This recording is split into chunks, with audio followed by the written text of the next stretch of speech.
Welcome to Justice Unfiltered with Daniel Matalon. He is the CEO of a Second Chance Bail Bonds and a Second Chance Monitoring. My name is Tug Cowart. Here on Extra 106.3, our guest today, Victor Hill, former Clayton County Sheriff and current candidate for Congress in Georgia's 5th District. How are you, sir? I'm doing great. I'm telling you, y'all look like you're in some sort of battle of who can look the best today, or jumping out of a magazine. I look like I'm going to a... Well, y'all didn't send me a note to dress up? Man, when I realized that he was going to be on the show with me, I knew I had to step my game up. I was like, I just can't walk in there looking any type of way. Normally... we were thinking the same thing, though. See, that's trying to one-up each other. I literally, before I went to sleep last night, I said, you know what? Sheriff Hill's going to be... I'm going to have to... I'm going to take that. I put a little extra 10 minutes in for you, Sheriff. Yeah, and I put 30 minutes in. Dude, he knew what he was up against. That is when you know you win. Your nose to the grindstone. You both look fantastic. I look like I'm going to the ball game. So. If I could only look as good as y'all. Victor Hill, former Clayton County Sheriff, current candidate for Congress in Georgia's 5th District, known throughout Georgia as the crime fighter, made headlines in 2005 when he was elected sheriff, quickly establishing a bold and unapologetic, tough approach to law enforcement. His dramatic style and larger-than-life personality earned him as the reputation as a leader unafraid to take on challenges, and that's the one thing I know about you for sure. This is our first time meeting, and it's such a pleasure to meet you. Your reputation precedes you. You're not afraid of anything that I can tell. Well, we're all afraid of something. Maybe. You know the good Lord in heaven comes to mind, but aside from that. Yeah, we all, and that's I'm afraid of him. Yeah, amen, me too. There you go. But right. But there's a lot of things going on in this world that might cause you some concern, but you've never backed down from them. And before we started the show, I want people listening to know, Victor, first thing out of his mouth was, nothing's off limits. You talk about anything, you ask me anything, and I'm going to answer it. Oh, absolutely. Not many people do that, though. Yeah, well... as our grandparents used to say, the truth will set us free. Amen to that. And everything I'm running on is the truth. So there's nothing off limits. Whether we talk about the conviction, whether we talk about the infamous accident I had or whatever, the truth is the truth. Yes, sir. And I think my understanding and my experience is I've never liked mainstream politicians because I think it's fake. Amen. Right. Hallelujah. Exactly. We're preaching the gospel this morning. Right. I think people want people that they can relate to. That's right. I think there's a false thing out there that you're looking, hey, we're looking for a candidate that has no baggage or whatever. There's no one that doesn't have any baggage. That's right. And everybody's got something. Last we checked, there was only one perfect man that walked the earth, and he's shown absolutely no interest in coming back and running for office. That's right. So we're left with human beings. That's right. Absolutely. So there you go. No kidding. You recently announced that your campaign for Congress, pledging to restore fairness to the justice system, preventing political misuse of federal agencies, ensuring federal resources reach undeserved communities, and you also share the vision of, through the story, Hill of Justice podcast and memoir that Vigilante Sheriff is the title of it. And I like this because I do a political morning show. We talk about politics all the time. You describe yourself as a Democrat committed to accountability, common sense, and giving a voice to everyday people who feel left behind when it comes to the system. Whether seen as a fearless crime fighter or a champion for fairness, now you're asking for votes to put you in as the congressman for Georgia's 5th District in Washington, D.C. Is it a big difference being sheriff, something that's relatively local, and then going to be on a huge stage in Washington, D.C.?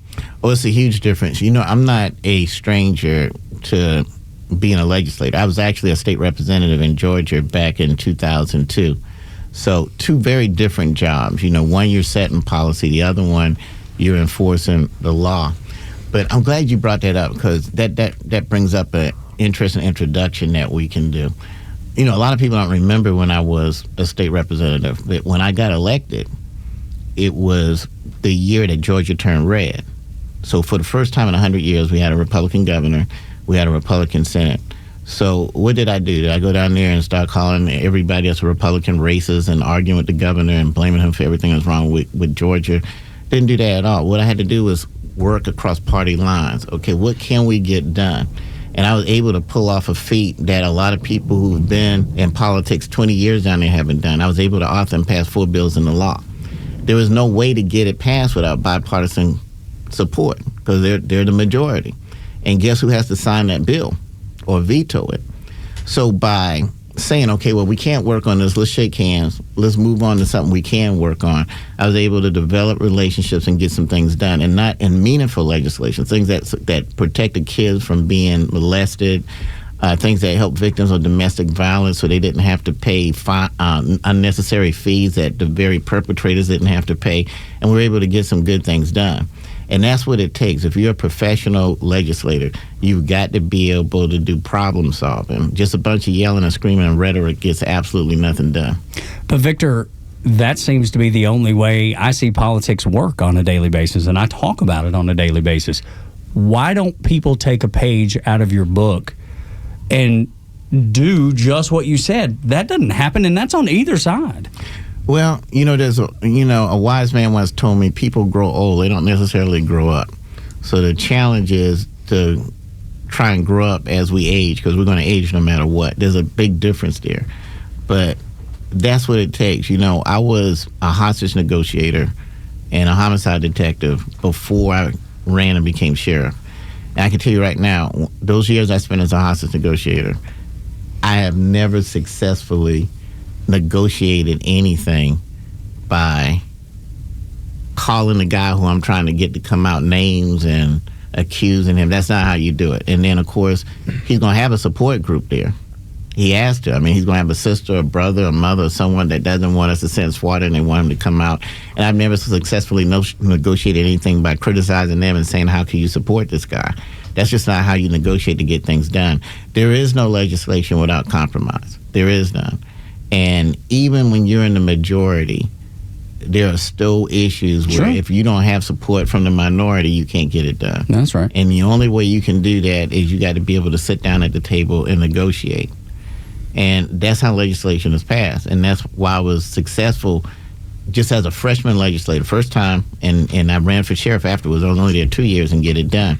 And I think you and I know there's been people in the legislature that they can't even pass gas. Excuse my. That's right. Right. No, right. Yeah. You know what I'm saying? Right. But it's true. Exactly. We've seen it, Daniel. Yeah. We've seen it. Oh, we've had these real. discussions. It's nuts. I've always heard if both parties leave the negotiation feeling like they got something, but they gave something up, so they didn't win necessarily, but they didn't lose. Right. Right. Then everybody usually walks away, and it's a pretty good deal. If somebody leaves and they got everything. Then the other guy is going to be like, well, I'm never doing this again. Right. So negotiation, like to your point, negotiation is always give and take. I just don't know that exists anymore. Well, somebody's got to try. Which is the importance of it. Exactly. Somebody has to take the lead and be the leader of that. And that person's going to have to be me, obviously. That's right. Absolutely. I'm no stranger to taking the lead in things that are controversial. So there you go. I think we were clear on that one. Do you have any good examples, Daniel? There's several floating around on Google. No doubt. See, that's the thing. Like, I know a little bit, clearly not nearly as much as Daniel, and it's the been relationship. A ride. How long have y'all known each other? We first met years ago at the Marriott Gateway. That was back when you were sheriff of Clayton County. Yes. That was the very first time. Yes. And then there was some time in between. But yeah, that was the very first time. That was back when he was. What did you say? Sheriff. The year? What year was it? When he was actually sheriff of Clayton County. So that was back. When was your last? Been several years. Yeah, it's been a while. Yeah. Right. And was that during my first term? That was during my first term we met, right? Yep. Right. My first term was 2005 through 2008. So it would have probably been around 2008, probably somewhere right around there. Absolutely. Yeah. What was it about Victor that you're like, this is a guy I can work with? Well, I love people that have the personality and kind of who he is as a person. I gravitate towards, right, and just the energy and what he brings to the table. And look, even the controversy, I like it, right, because at the end of the day, he stands up for what he believes, and whether that's right, wrong, or indifferent, or you agree or disagree, it is what it is, and that's the path, and I like that. So I like that decision making. I like the leadership. I've watched him over the years, what he's done, and it makes sense for me. I like it. Simple, Victor, what about Daniel? What is it about Daniel you like working with? Well, it's interesting because everything he just said about me is how I feel about him. That's awesome. He's That's cool. very innovative. So That I know, and I've learned in a very short amount of time. Exactly. He thinks outside the box. So as the young folks would say, game recognized game. And That's right. as the old folks would say, kings recognize kings. Yes, there we go. So whichever one we want to pick. Exactly. But I think it's a mutual admiration. I got a youngin', so I'll stick with game recognized. I mean, There you go. Yeah. Because I'm he gonna says go it with all you the on that time. one too. He says it all the time. But he honestly, it's been fascinating to watch him literally just navigate, the interesting things that have laid in front of him in life. The blessings, I guess, that have been laid in front of him. So it's been really just unbelievable, really, just unbelievable. Yeah. Not real, I appreciate that. It's just cool to see two guys that respect each other a lot and working together as long as you have, still being friends and having that mutual respect. When we come back, we're talking to Victor Hill, former Clayton County Sheriff and current candidate for Congress in Georgia's 5th District, here on Justice Unfiltered with Daniel Matalon, CEO of a Second Chance Bail Bonds and a Second Chance Monitoring. My name is Tug Cowart. When we come back, this word is a buzzword. I use it every day, or I hear it used every day, and that is lawfare. How lawfare shaped Victor Hill's campaign. When we continue on Extra 106.3 with Justice Unfiltered. Welcome back to Justice Unfiltered with Daniel Matalon. He is the CEO of a Second Chance Bail Bonds and a Second Chance Monitoring. My name is Tug Cowart from Extra 106.3, along with Victor Hill, former Clayton County Sheriff and current candidate for Congress in Georgia's 5th District. So there's a word that gets tossed around. It was tossed around for the last 4 years. It's getting really tossed around again, and that is lawfare. Lawfare, if you keep up with news or politics at all and you've not heard lawfare, you're not paying attention. I want to ask you, Victor, how do you feel like lawfare has shaped your campaign? Because lawfare, I mean, you can talk about the Biden DOJ, you can talk about the Trump DOJ now. It's everywhere. How has it affected you?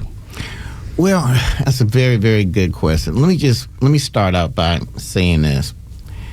There exists a political class, if you want to call them that, and some groupies that they feel they control politics. You can find them in any county sometimes. You can find them on state levels. But they're elected officials, appointed officials, and they believe that they know who should be elected. And usually they already have in mind who's supposed to take a seat next. And if you're like me, I'm an outsider. And let me tell you why I say that. Most guys disruptor. Exactly. Most guys that become sheriff of the county, they're born in that county, raised in that county. They've spent maybe a great deal of time at the sheriff's office, and it's pretty much agreed this is the next guy that's going to be sheriff. Well, none of that was true with me. I'm just a guy that felt I could do a better job, so I ran. Have you ever seen him in action in the middle of the night in Clayton County when he was the sheriff? Have you ever seen this? I've never had the good fortune. There is not another one like it in the world. Period. The end. Thanks, brother. Right? Hey. Can you send me like it is video the coolest evidence? thing. No, it is the coolest thing you've ever seen. It's really cool. So when I ran, as some people would like to say, the powers that be, I wasn't in the political clique or whatever.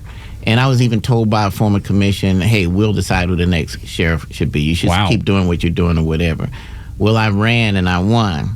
And not only did I won, in the words of the great song singer, I did it my way. Oh, yeah. Yeah. Frank Sinatra. Exactly right. And that was a problem. So it's interesting because it's almost like we saw a repeat of it in the last election. But it actually, the playbook was actually happening years ago with me. I run for office, I make all these changes, and I lose re-election. Barely. And I believe it or not, I actually made a call down to the local election agency to ask them because there was a discrepancy or whatever. So, it's a miracle they didn't try to indict me for that. Oh, my gosh. Well, 3 years later, I announced, I took it on the chin. 3 years later, I announced I'm going to run for re-election. And the minute I announced I'm running for re-election, all of a sudden a special purpose grand jury is put together. And then they start investigating everything I did when I was sheriff. And let me tell you what they came up with. They came up with a 27-count RICO indictment. So when a lot of people hear it, they're like, "Oh my goodness, this guy's a mob. He's the John Gotti of Clayton County." Well, I run and I win re-election under indictment, and That's true. I go to trial and I beat it. Well, people think, well, how did that happen? Well, a lot of people, because the media would never put it out, and we know they know because we sent it to them. I was actually indicted for stealing my own police car, the same police car, 5 times. Think about that. I stole the car, brought it back to myself, stole the car, brought it back to myself, or whatever. And repeated it 5 times. Exactly. And then every time I put gas in the car, it was a predicate charge. And so they come up with a 27-count indictment just on that alone. That's insane. And RICO is really designed for the mob. It's usually millions of dollars. And so now you got a RICO case based on probably less than $2,000. And no one would say what it was really about. Of course, the judge, not the judge, but the jury saw through it, and that was the end of it. Well, anytime you see a person get indicted right when they're running for re-election, that pretty much tells you what it's about. There's a political motive. Right. I think it's pretty amazing that me and a lot of other politicians, we went our whole life without maybe as much as a speeding ticket. And then once you start running for office, all of a sudden you start getting indicted. And I think, anyone can see the timing of that. And if you looked at every time they came at me with charges, it was right around election time. What's so interesting is that the very same people that brought those charges were behind the charges that came with the feds. One of them was on the FBI task force. It's the same DA's office. That DA pushed it. And then the judge that was on my case, because if we had a fair judge, it probably wouldn't even went to trial, because case law says cases like that no one's never heard or seen before, because I'm the first in the history to ever be charged with that. I've made history twice, actually. I'm the first sheriff to ever be charged with stealing his own police car. And then I became the first sheriff in the history of the country to be charged with ordering the use of the restraint chair, not striking anybody, not doing anything to anybody. And then they were able to create these charges. Well, that's kind of the origin of why I'm running. How are DAs able to do this, prosecutors able to do this? Because of grand juries. You remember that movie called The Star Chamber? I don't. It's an old movie. Star Chamber? So I need to look it up. Right. And it was about a group of people that they started holding these hearings on who they believed to be criminals. Some of them actually were criminals, actually.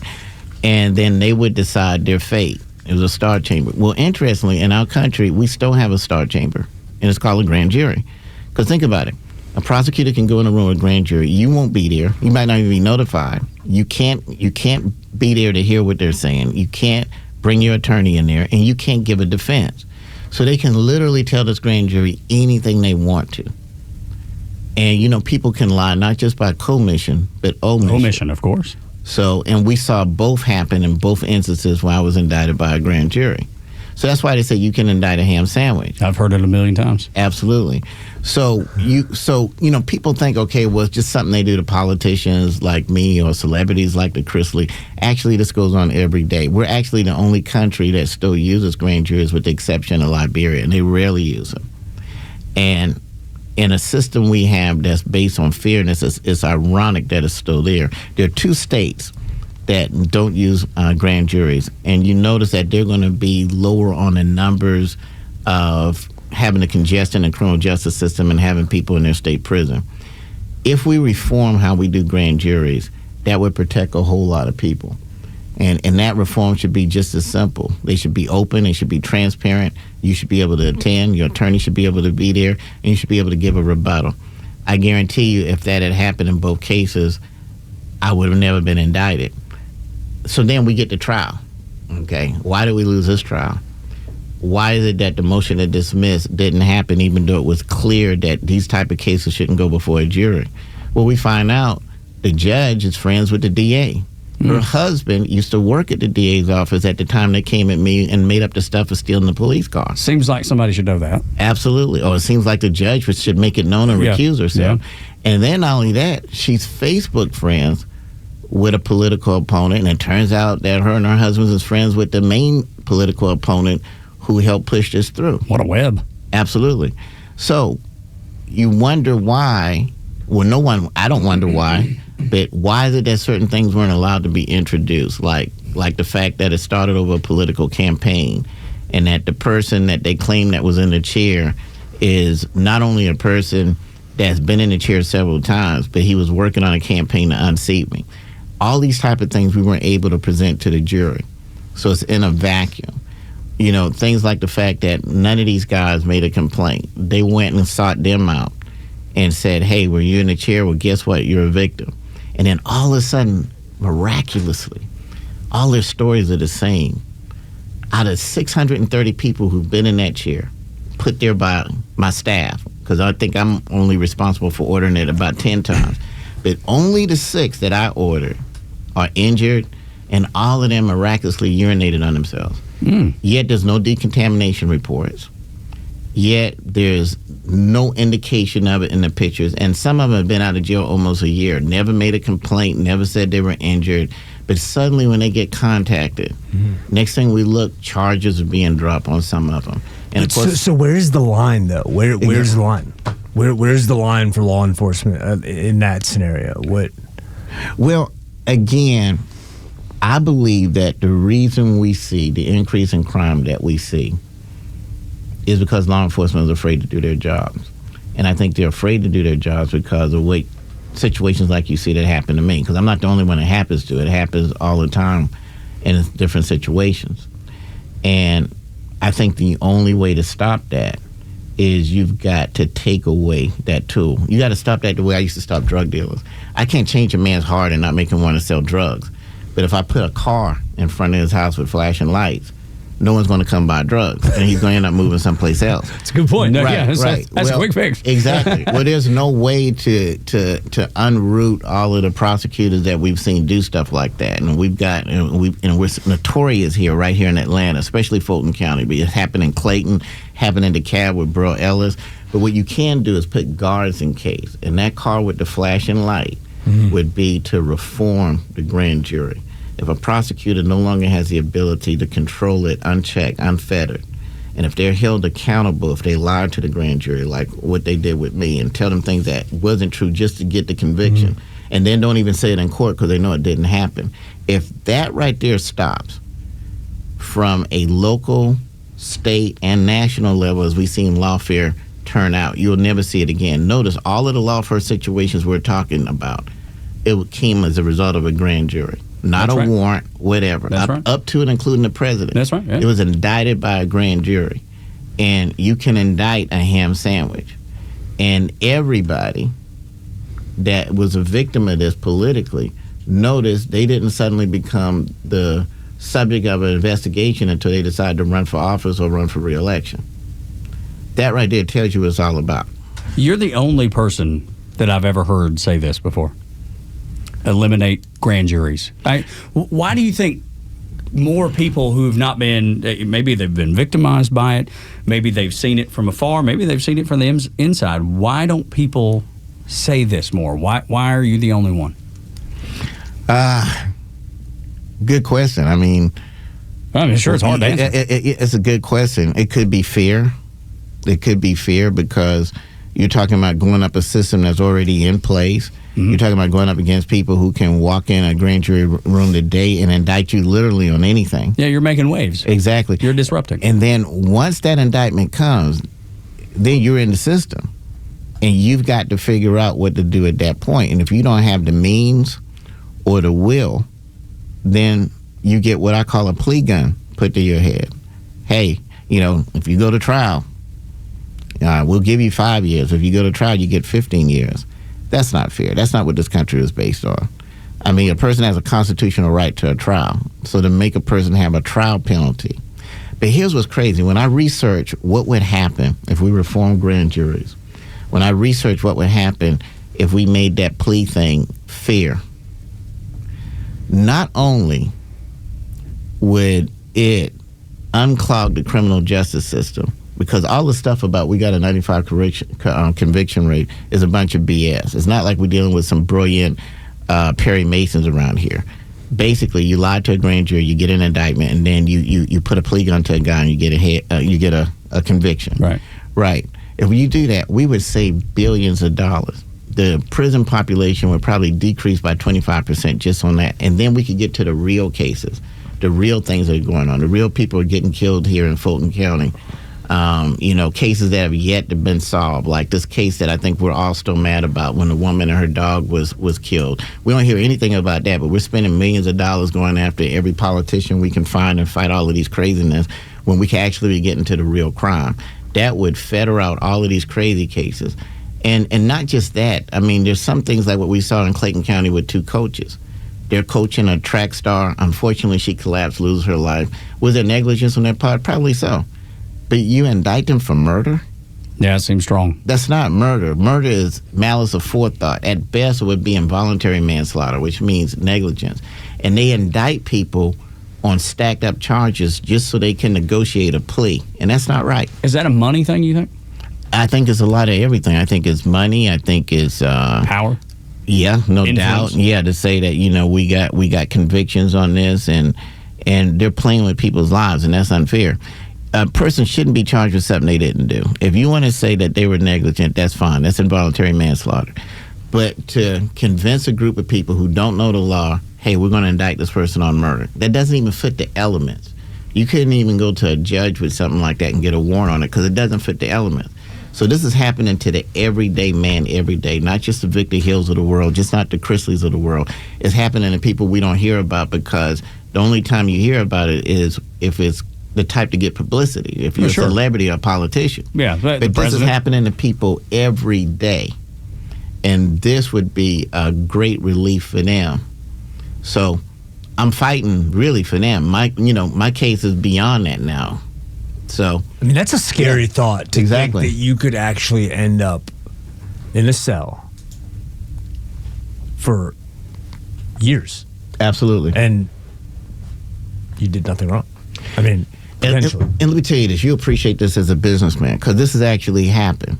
Because that scares me. That right, hearing stuff like that scares me. Right. Let's just say you're at the top of the game and you're outweighing the competition, which I mean, you probably are. He are. Daniel actually is. Yeah. You don't wear that coat without doing it. Exactly.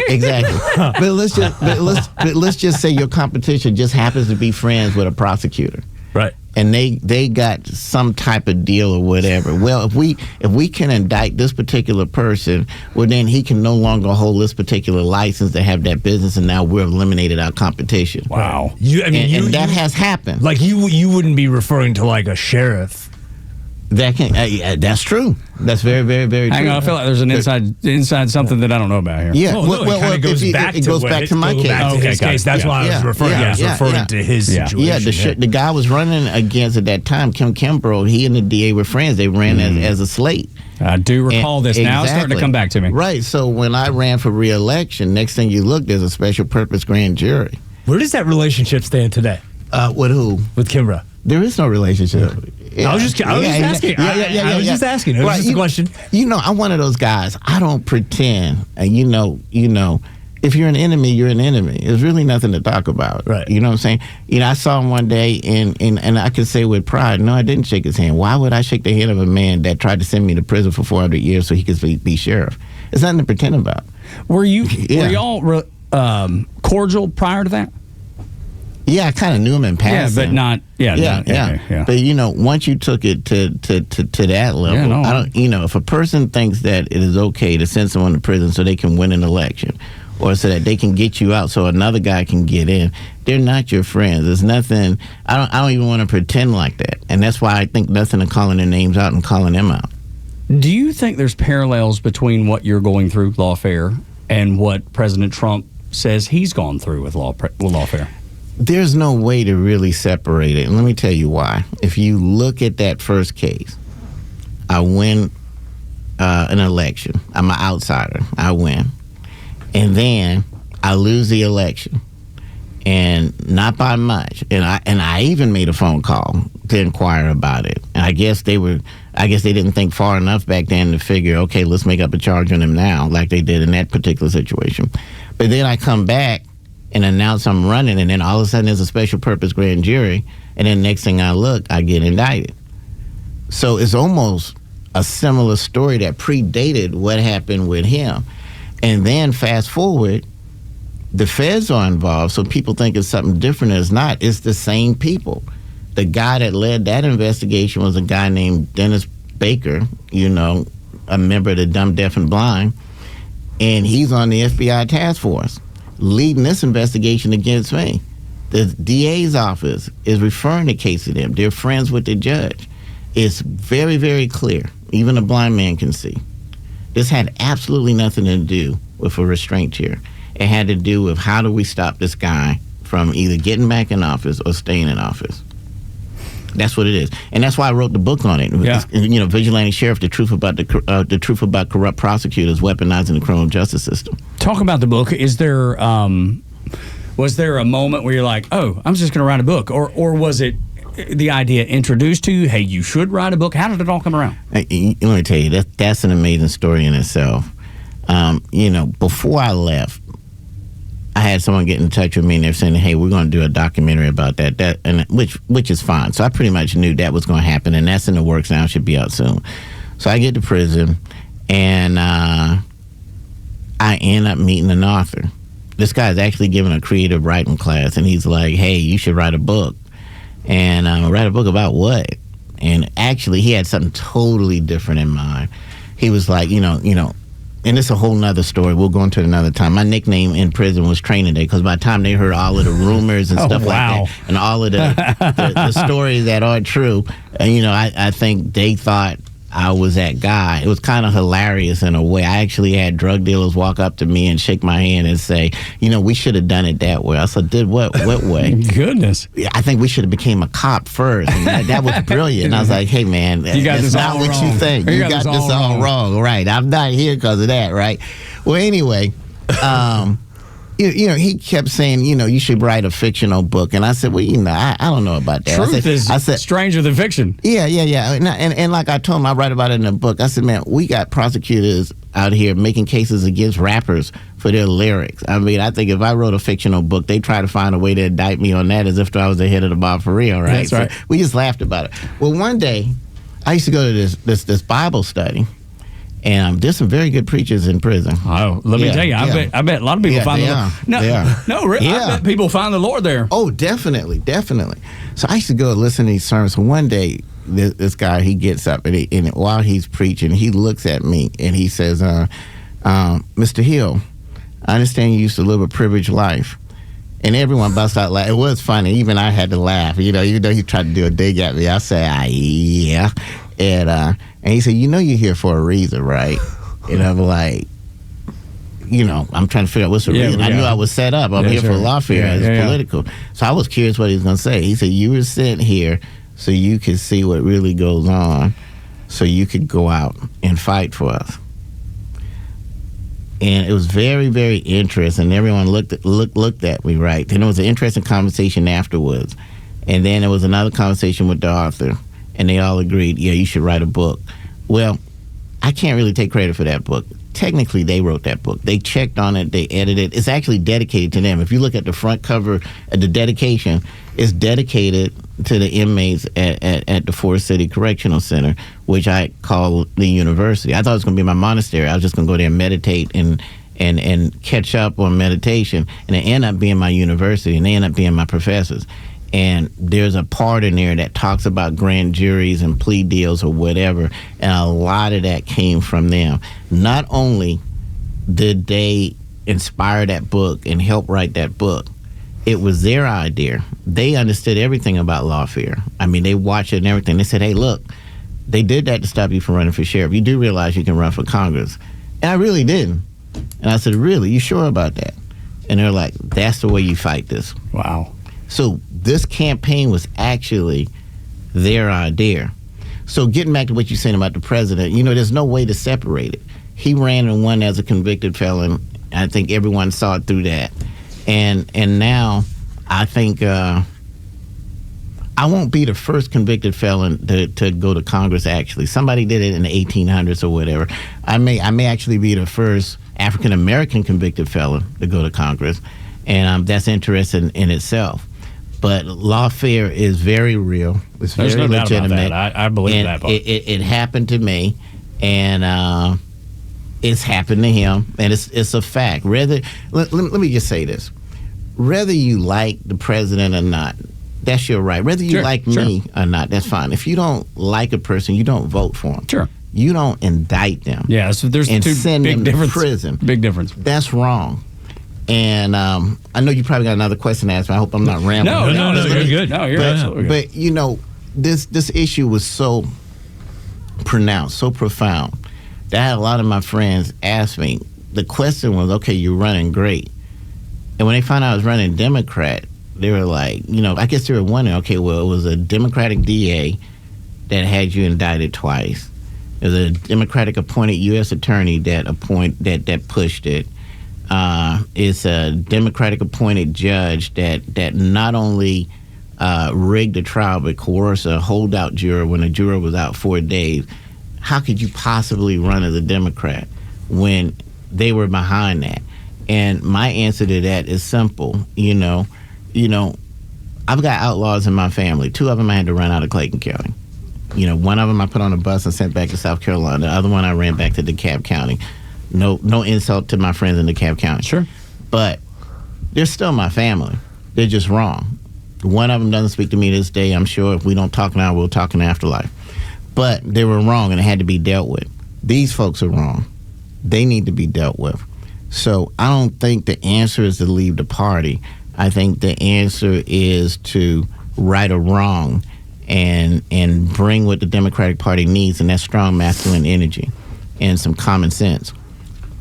Talking to Victor Hill, former Clayton County Sheriff and current candidate for Congress in Georgia's 5th District, on Justice Unfiltered with Daniel Matalon, CEO of a Second Chance Bail Bonds and a Second Chance Monitoring. My name is Tug Cowart. When we come back, Victor, I want to ask you, if you're elected, what concrete steps would you take in Congress to make sure lawfare doesn't continue?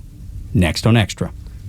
Welcome back to Justice Unfiltered on Extra 106.3 with Daniel Matalon, CEO of a Second Chance Bail Bonds and a Second Chance Monitoring. I'm Tug Cowart, along with Victor Hill, former Clayton County Sheriff and current candidate for Congress in Georgia's 5th District. When we finished off, I asked, if you were elected, what would you do in Congress to make sure lawfare ends? There's 3 bills. I've already worked on it. One would be the Grand Jury Reform Act, and that would make grand juries transparent, fair, accessible to the public, and it would hold prosecutors accountable so they can't misuse the grand jury. If I can't lie to a grand jury, why can they? You know, if we lie to a grand jury, we get charged with perjury. That's right. They lie to grand juries all the time, and they're not being held accountable. There would also be a plea deal reform act that would make that more transparent and accountable. Nobody should be threatened with more time if they want to go to trial. No one should have to worry about anything like that if they get to that particular point. But last but not least, and I haven't introduced this yet, but it was a lot of research that went into this because, you know, there's a thing called freedom of the press. One thing people got to understand is lawfare works with prosecutors and media. And just because the media has freedom of the press, it doesn't give them the freedom to lie. And what this act would do is it would hold the media accountable. A good example is John Benet Ramsey. Remember all of the press, or Richard Jewell. Remember how much press they got. We thought he was a bomber. They had everyone thinking, well, what this Accountability Act would do is it ruined that man's life. It ruined their life. So imagine if every time they put out something false about you, and once it's proved it's not, that they would have to give equal time. That if every day at 6 o'clock you said that Richard Jewell is probably the bomber or whatever, every day at that particular time for the amount you did it, you would have to play it. The equal time you did to make a person look guilty, you would have to bring that back, and also would hold them accountable before that to put out certain facts as opposed to just putting anything out. The reason I hadn't put that legislation out yet is because there's just a little bit more research, but I think it should be done by the end of the day. But I've already printed out the Grand Jury Reform Act and the Plea Deal Reform Act, and I hope to have that work done and finished this week. Go right ahead. I was just going to ask you, what does that look like as we get ready to wrap up here? When is it a defense lawyer that's able to go on the news and give the other side of the story, or how does that play out? As a guy that works in media, like I'm just fascinated by it. Right. That's what we're trying to work out. Yeah, because again, the media does have freedom of the press. Right, of course. But at the same time, you got to understand you can't get a fair trial because by the time you play I get it. By the time you play all of this stuff, the jury is already tainted. which is what they do in a lot of these cases. So then there's no doubt you see, well, you can indict anybody anyway, but once it gets to trial. But a person should have at least a fair trial and have the jury hear all of the other facts that's not being put out. You know, kind of like when with the RICO indictment with me. By the time they got through, there are still people who believe I'm John Gotti. I mean, everybody in prison did. Right. Yeah. You explained this guy that coming up to you and saying that. Exactly. Yeah. Exactly. So what about somebody that's listening right now and they're like, oh, I just don't know about Victor Hill. I'm not sure. What is it you want them to know? What is it that you want to say to them to change their mind, or at least open their mind enough to listen to what you have to say? Absolutely. I think what I would say to them is first look at the performance, of when I was sheriff and when I was a legislator. I got things done. A lot of people, they just go there and they talk, and you really know when people don't know their jobs because they spend time doing everything other than their job. They're giving out turkeys. They're having coffee meets. They're having vision board meetings or whatever. It has absolutely nothing to do with the job. But when I was a sheriff, I did what sheriffs are supposed to do, and that's reduce crime, control the jail. When I was a legislator, I actually passed bills into law. If you want to get something done, I'm the man for the job. If you think that just going up and calling people names and yelling and screaming and not having relationships and getting on TikTok or whatever and see if you can get some views, then where's that gotten us? Absolutely nothing, because that's what we got now. That's right. But if you want a man that's going to actually get something done, then I'm the man for the job. I gotta tell you, it's pretty convincing, and it's great to hear you tell your side of the story, Daniel. I know you have known each other a long time. What is it about this guy that you think people should say, hey, let me take another look? I mean, look, he's committed, and he's gonna do what he says he's gonna do. So that's been my experience with him. So everything he's ever told me, he's done. So that's look, I can't people have so many opinions and all this stuff. I treated it at face value, and he's been solid with me since the beginning. So that's all you can ask for, right there, as an endorsement from somebody that believes in you and has good things to say. I mean, that's at the end of the day. I mean, I think what everybody wants, right, is somebody to say, yeah, man, he's a good dude. I mean, it's as simple as that. He's a good dude. Been so much fun talking to him, and I know there's so many other topics that we could cover. We could probably do 10 shows. We'll run it back. Yeah, well, absolutely. Yeah, listen to you talking with the lingo now. Run it back. Yeah. That's right. Game recognizes game. Now we got run it back in there. My kid would be proud of it. Checking all the boxes. Absolutely checking all the boxes. My kid would be proud. He's like, Dad, you sound like you know what you're talking about in there. Man, I enjoyed it. Anytime you guys call, I'll be here. Well, you're always welcome. Victor Hill, former Clayton County Sheriff and current candidate for Congress in Georgia's 5th District, which is almost to Chamblee. And then if you go on the south side, north of Fayetteville, and then east and west a little bit too, you can do a quick Google search for Georgia's 5th Congressional District and find out if you're in that 5th district, because you'd be surprised how many people don't know what district they're in. And I got something can help too. If you go to my webpage, VictorHillForCongress.com, you can actually type your address in, and it'll tell you if you're in the 5th Congressional District. There you go. And then tell about your socials too, in case folks want to follow you there. Oh, absolutely. Well, I tell you this first. Don't forget, remember the question you asked, why should you vote for me? Yes, sir. If you want the details, it's all in the book, Vigilante Sheriff. The truth about corrupt prosecutors messing up the criminal justice system. Yes, sir. And then, of course, there's on Amazon. Exactly. It's on Amazon. It's actually in audio as well, in ebook. But there's a documentary coming out. The documentary is called American Lawfare. So it's about lawfare. This is their first one on it, so I'm the subject of it, but it's going to talk about other cases. Yes, sir. As well. But I think American Lawfare is going to put shed a lot of light on lawfare. Goodness, man, there's a lot there, and there's plenty of it that's happened in the United States of America for sure, and sounds like in the state of Georgia too. Victor, we were running up on the end of the show, but you're always welcome. God bless you, and thank you so much for being on Justice Unfiltered. God bless you too, Tug. Daniel, my man. Yes, always.